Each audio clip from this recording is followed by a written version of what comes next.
الصلاۃ والسلام علیک یا سید یا رسول اللہ وعلی آلک و صحابک یا سید المرسلین۔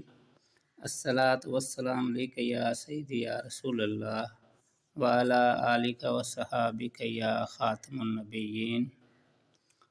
حضرت جابر رضی اللہ تعالیٰ عنہ فرماتے ہیں کہ غزوہ احزاب کے دن ہم خندق کھود رہے تھے۔ ایک جگہ پر سخت زمین ظاہر ہوئی۔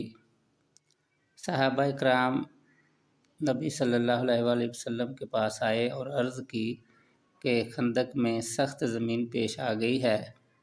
آپ نے فرمایا میں خندق میں خود اترتا ہوں۔ پھر آپ صلی اللہ علیہ وآلہ وسلم کھڑے ہوئے، حالانکہ بھوک کی شدت سے آپ کے شکم مبارک پر پتھر بندھا ہوا تھا، اور ہم نے بھی 3 دن سے کچھ نہ کھایا پیا تھا۔ حضور صلی اللہ علیہ وآلہ وسلم نے کدال لی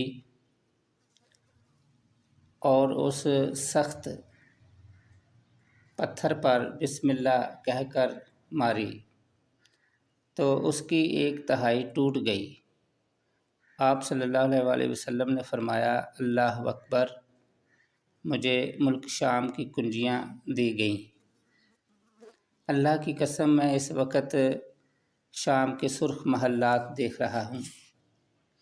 پھر آپ نے دوسری کدال ماری تو دوسری تہائی بھی ٹوٹ گئی۔ آپ نے فرمایا اللہ اکبر، مجھے فارس کی کنجیاں دی گئیں۔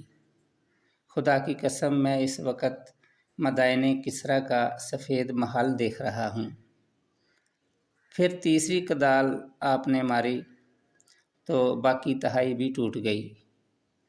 آپ نے پھر فرمایا اللہ اکبر، مجھے یمن کی کنجیاں دی گئیں۔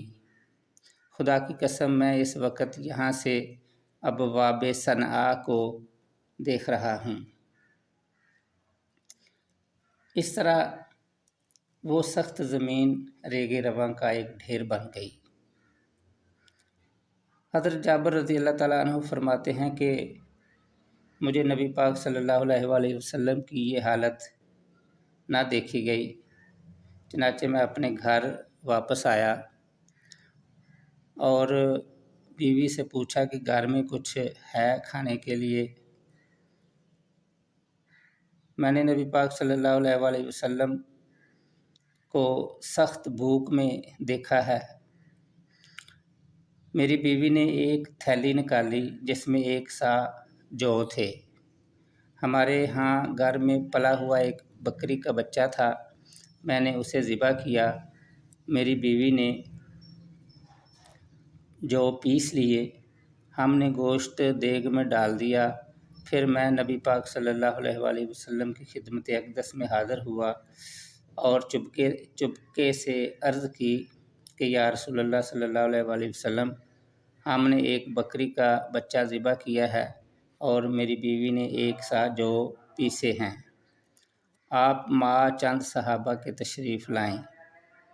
یہ سن کر نبی صلی اللہ علیہ وآلہ وسلم نے آواز دی اے اہل خندق، جابر نے ضیافت تیار کی ہے، جلدی آؤ۔ پھر نبی صلی اللہ علیہ وآلہ وسلم نے مجھے فرمایا تم میرے آنے تک دیگ نہ اتارنا اور خمیر کو نہ پکانا۔ جب آپ تشریف لائے تو میری بیوی نے آپ کے سامنے خمیر نکالا۔ آپ نے اس میں اپنا دہن مبارک لعاب ڈال دیا اور دعائے برکت فرمائی۔ پھر ہماری یہ دیگ کی طرف آئے، اس میں بھی لعاب دہن ڈال دیا اور دعائے برکت فرمائی۔ پھر میری بیوی سے فرمایا روٹی پکانے والی کو بلا کر لاؤ، تیرے پاس روٹی پکائے، اور تو اپنی دیگ میں سے کفگیر سے گوشت نکالنا اور دیگ کو چولہے پر سے نہ اتارنا۔ راوی کا بیان ہے کہ اہل خندق جو 1000 تھے، اللہ کی قسم سب کھا چکے یہاں تک کہ اسے باقی چھوڑ گئے، مگر دیگ اسی طرح جوش مار رہی تھی اور خمیر اسی طرح پکایا جا رہا تھا۔